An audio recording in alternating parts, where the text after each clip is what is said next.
Hi guys, what's up? My name is Sean Wayne and today, tara pag-usapan natin itong episode ng RTIA. Just like what I said, I'm not really a big fan of watching the RTIA episodes or what. Bakit ako nagka-interest ngayon? Okay. Dito guys, even before ko ipakita yung video na nakita ko wherein nagre-react, actually pang-apat na tao na siyang nakita ko nagre-react sa TikTok. So dito, itong episode na to is 12 days ago at 733 views lang. Actually, konti ang dahil hindi nga si Raffy Tulfo ang nag-host. Pero pag ito, si Raffy Tulfo ang nag-host, iba ang magiging numbers nito. Okay? So, ano ba ang issue ng episode na to? Etong si tatay, nung pinapanood ko siya initially, tinatanong ko, ito ba ay legal wife? Okay, ito ba ay legal wife? Si tatay, second wife niya ata to. Okay, live-in partner, nagkaroon siya ng 4 na anak. Okay, ito nakikita nyo, siya mismo ang legal wife. Siya ang first wife, siya ang legal wife. Pero later on, mapapakinggan nyo kung ano yung sinabi niya, talagang may inis kayo dito sa mag-inang to. Malamang itong batang to, nagmana dito sa nanay niya. So, ano ba issue nila? Lumapit ang mag-ina sa RTIA dahil ito daw Grab driver na tatay na kumikita lang ng 1,000 a day and 26 days lang siyang nagmamaneho, eh nagbibigay ng arawan na 500 dito as baon kasi siya lang yung nag-aaral. Sa 500 guys, maliban doon, yung tatay pa yung nagbabayad, take note yung tatay pa yung nagbabayad ng bahay, tubig at kuryente. I-compute nyo na. 500 a day sa 30 days. Magkano na? 15,000. Okay? Plus, meron pang 6,000 yata na renta. So, magkano ka na? 21. Kuryente tsaka tubig pa. So, parang lumalabas tuloy na yung kinikita nito ni tatay, napupunta lang dito sa second family niya. Dito galit na galit yung mga netizens na nagbibigay ng reaction dito. Kasi, etong nanay na to, maliban sa umaasa sa binibigay nito, nagagawa pang magtong eats. Okay, mag-alala, hindi naman kinampihan ng mga host ng RTIA. Actually, benenga rin sila ng host ng RTIA. Dito sa reaction na to, maiiyak ka eh. Meron tong 400 views na. Pakinggan natin si ma'am. Ayan 500 a day na baon tapos di pa daw sapat kaya pinatulfo. Gabing to hanggat hindi ako nagre-react dito. Tataka, bakit mo naman pinatulfo yung tatay mo? Sobrang gigil ko dito at hindi ko alam kung paano ko maitatawid ang content na to. So, ang batang ito ay ipinatulfo ang kanyang ama dahil sa 500 pesos a day. A day. A day mga bi na sustento. Hindi sustento, kundi baon sa eskwelahan. Grabe. Grabe yung gigil ko dito. Magkano bang baon sa eskwelahan ng normal na senior high school student? And ang sabi, bukod pa doon yung ibinibigay ng tatay na pambayad sa upa, tubig at kuryente. Tapos na atin mo pang ibatulfo yung tatay mo. Nagkaganyan ka dahil sa 500 pesos na sustento ng tatay mo sa'yo a day. Napakahirap ba sa'yo maging grateful? Napakahirap ba sa'yo magpasalamat? Nakakalungkot. Naiyak ako sa sitwasyon ng tatay nito. Kasi alam mo yun. Kasi hindi... Alam mo kung ano pa yung nakakaiyak? Mismo yung legal wife ang nakakaintindi pa sa sitwasyon ng kanyang legal na asawa. Na natutulog na sa kotse. Doon na siya nakatira. Trabaho ng trabaho para lang masustentuhan itong anak na to. Oh. Hindi lahat ng tatay ganito eh. I really can't believe na merong mga ganitong anak. Hindi marunong makiramdam, hindi marunong magpasalamat. Ramdam na ramdam ko yung pain ng tatay na to dahil sa batang to. Sisikapan ng tatay niya na igapang yung pag-aaral niya. Kaya naman itong tatay niya sinisigurado na mabibigyan siya ng 500 pesos a day na pambaon sa eskwela. And yet, ang mangyayari, itong anak niya na napaka-ungrateful, na hindi ko alam kung kanino nagmana, hindi ko alam. Hindi ko talaga alam. Ngayon pa lang, be, sinasabi ko sa'yo kung gaano Alam mo, hindi naman magpapatulfo yan kung walang buyo siguro ng nanay, no? I find it very impossible. Ito yung sinasabi ko, guys, na ginagamit nila ang RTIA hindi para makakuha ng hustisya eh. Ginagamit, may mga tao din talaga na lumalapit sa RTIA na ginagamit yung RTIA para lang may mapahiyang tao. swerte. Dahil marami dyan na mga anak na nagkakasya sa kung magkano lang ang makayanan na ibigay or i-provide ng tatay nila para sa kanila. Marami dyan yung nagtitiis at nagtsatsaga, hindi naghahangad, kontento at masaya kung ano yung natatanggap nila. Grabe, shaming your own father sa national TV, sa buong mundo dahil sa pera. Dahil feeling mo kulang at hindi sapat ang sustento niya sa'yo. Sana makita mo tong video na to ha. Matauhan ka. Natitrigger yung alta presyon ko sa'yo, B. Ang swerte mo sa tatay mo. Pero ang malas niya sa'yo. Diba? Ang ganda ng pagkakasabi niya ron. Ang swerte mo sa tatay mo. Alta presyon ko sa'yo, B. Pakinggan natin ang ulit. swerte mo sa tatay mo. Pero ang malas niya sa'yo. Feeling ko hindi ko mapapalampas tong. Diba? O, pakinggan natin yung sinabi ng legal wife. Ayan, in-interview yung legal wife dito eh. Ayan. So, lumalabas nga may legal wife itong si Mr. Ortega. Pamasahe. Depende po. Kung manghihingi lang yun. Wait. Pakinggan natin yung ano. Kasi nga pinakita na may legal wife pa. 1,000. Sa isang araw. Ilang beses po kayo sa Wait. isang linggo sabihin mo ng 24. Hindi po ba kayo sa inyo pong legal na asawa doon po sa una ninyong Sa anak ko lang po doon kasi nag-aaral pa po yun. So nagbibigay din po kayo. Magkano po ang ibinibigay niyo doon sa Depende inyo? na lang po kung magkano yung hingiin niya mga pamasahe. Depende Po. po. Kung manghihingi lang yun. Ma'am Edita Ortega, magandang Pakinggan yung mabuti yung sagot dito nung legal wife. Ito legal wife na to pero hindi pa bigat sa kanya. hapon po. Magandang hapon po. Iko-confirm ko lang ma'am kasi nabanggit niya na nagbibigay din po siya sa inyong anak para po sa sustento. Magkano po ang naiaabot ni Sir Rolando sa inyong anak? Yung bunso po, pag humingi pa yung anak niya sa school, binibigay naman po niya. Okay, pero wala pong regular na ibinibigay. Hindi ko na po siya inaanuhan. Kasi nga po, lagi niyang yan dyan. Halos wala naman natitira sa kanya. Naaawa naman ako sa kanya, lalo mas sa tinitiran. Sa kotse lang po siya natutulog. Imagine mo, no? Itong mag-inang to, buti pa to, nakatira sa bahay na may bubong, may maayos na Samantalang itong tatay nila, yung tatay niya, nakatira na lang sa kotse, tapos nagawa mo pang ireklamo. Diba? Basta't nangailangan po yung anak niya, yun lang ang usapan namin. Nay Lisa, Yes, kayo ma'am. po ba ay may trabaho? Sa ngayon po Ito, pakinggan nyo. Ang ganda ng pagkakatanong din kasi ma'am, dito. nagbantay ako ng apo ko. Pero ngayon po, nagtitinda po ako ng isda. Ang sinusuportaran na lang po niya is ito. Na hindi naman po natutupad yung Okay. pangako. Nay, ito sasabihin ko na Opo, sa'yo ma'am. diretsahan Opo, ma'am. na.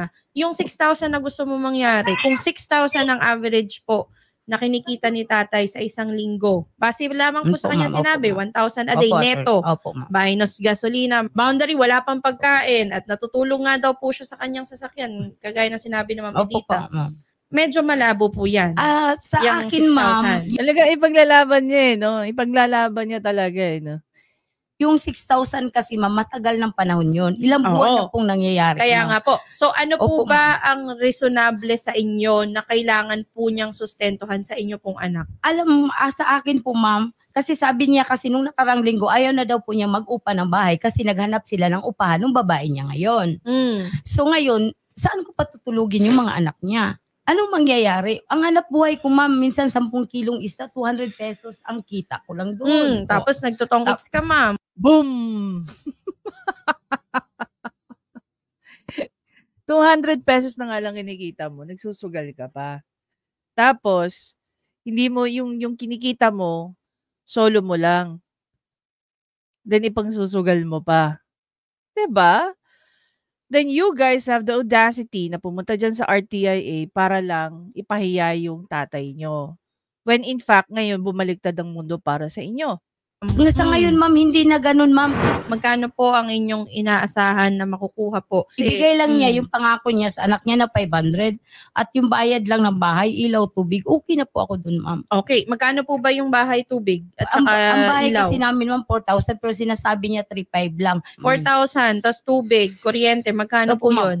Ang ilaw namin ngayon, man, umabot kami ng 1,300 kasi nakabili kasi ako ng ref. Sabihin mo Opo, nang ma'am. pumapalo kayo sa 5,000 mahigit. Opo, ma'am. Sa bahay at tubig, Opo, kuryente ma'am. pa Opo, lang ma'am. yan. Opo, ma'am. Plus ibibigay pa na niya. Opo, ma'am. O, di ba? Kung susumahin mo kasi yun, ma'am, kukulangin Ma'am. talaga yung kikitain ni Opo, sir. ma'am. Sa 6,000, 24,000. Opo, ma'am. May sinusustentuhan pa po siya sa Opo, kabila. ma'am. Opo, ma'am. Hindi po ba? Opo, ma'am. So, At saka ma'am, kung tutuusin, di ba nasabi niyo po na nag-iisda po Opo, kayo? ma'am. So saan po mapupunta yun, ma'am? Yung Kung 200 lahat po is kakarguhin na ni sir, Ma'am, yung saan po mapupunta yung yun, 200 po kasi, ma'am, na minsan 10 kilos lang kasi ang tumal talaga. 20-20 lang ang tubo ko sa 1 kilo. So, 200 pesos lang po yun. Yun po ang kinakain ko sa anak ko na bunso at saka doon sa pangailangan ng apo ko dahil nagagatas at saka nagdadayaper. Bakit?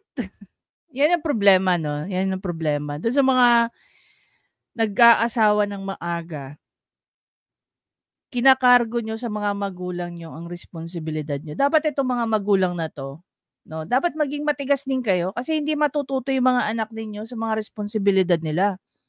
Ang mangyayari dyan, habang buhay kayo, no, there's a tendency, di ko naman sinasabi yung mangyayari, but there is a tendency na yung mga anak nyo, ipapakargo na buong buhay ninyo ang responsibilidad nila kasi nga hindi nyo natiruan ng maayos na na responsibilidad bilang magulang na.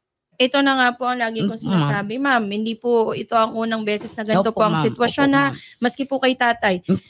Hindi lamang po obligasyon ng tatay na pag-aralin, sustentuhan, or bigyan po ng pangkain, bubong na tutulugan ang mga anak. Iyan po ay responsibilidad din po ng isang ina. Alam ko po yun, ma'am. Kaya nga po ako po, Parang hindi naman. 'Di ba? Parang hindi naman.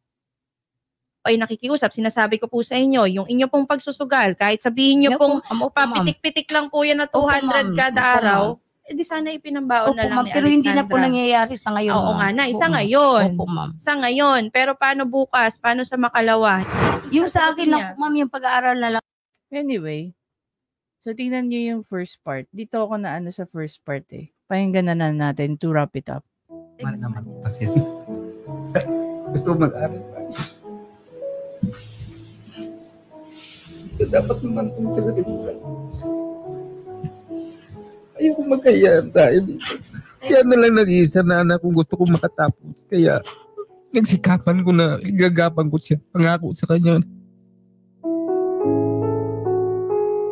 We don't even know kung saan nag-aaral tong batang to, no? Sa private ka ba nag-aaral o sa government? Usually, ang senior high, di ba? Private school. I'm not really sure nowadays. Anyway. So, dito guys, no?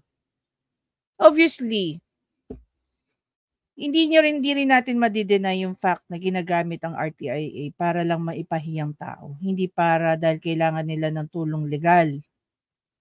Di ba? Etong babaeng to na nagmask pa, dapat tinanggal niya yung mask niya. Ang tapang niya magreklamo sa RTIA eh. Lalo na ngayon guys, sobrang init sa labas. Ang daming ang klase na nag-online na. Dahil sa sobrang init. 'Di ba? Sobrang init ng panahon.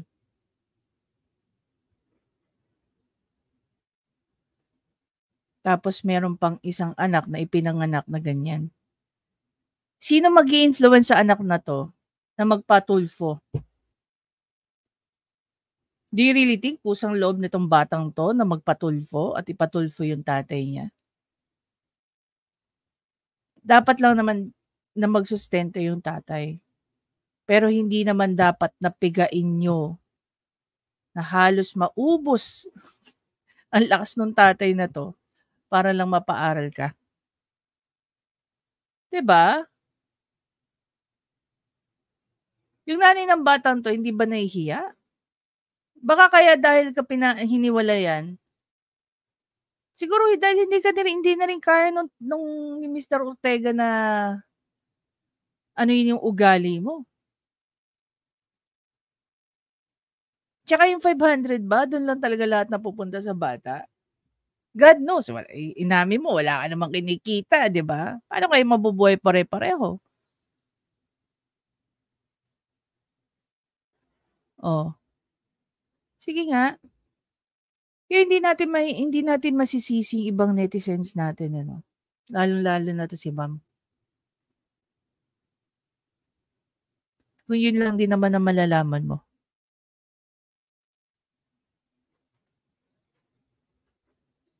'Di ba? Dapat sana yung mga ganyan, hindi na ini-entertain ng RTIA yung mga ganyang tao. Mare-restore mo pa ba yung reputation ng batang yan? Mare-restore mo pa ba? Imagine mo, 733 views. 733,000 views. Hindi mo pwedeng sabihin na 3 lang ang nakakakilala sa batang to. Tapos itong tatay, Grab driver pa. Ano sasabihin ng mga pasahero niyan na nakapanood nito, kung meron man? 'Di ba kayo po yung pinatulfo? Grabe yung anak niyo, no? Alam mo, even sa tatay, no? Even as a father na nireklamo sa RTIA, I'm very sure that hindi rin niya gugustuhin na makarinig na hindi maganda tungkol sa mga anak niya. 'Di ba? Pare-pareho silang napunta sa isang, sabihin na lang natin, hot pot ng kahiyan. Although na positive note yun sa tatay, but then again, as a father, hindi rin maaalis na, alam mo yun, ma-criticize yung anak niya in front of him. Itong batang to, all her life, matatandaan siya ng mga taong nakapanood sa kanya. 'Di ba? May pinahiya ba RTIA dito? Wala. Pero may napahiya dito. Yung nagpatulfo. This is a very classic example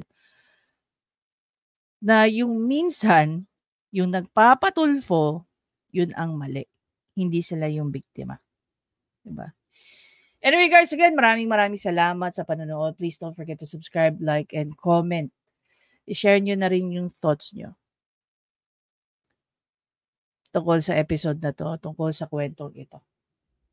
I'll see you in the next video. Bye guys!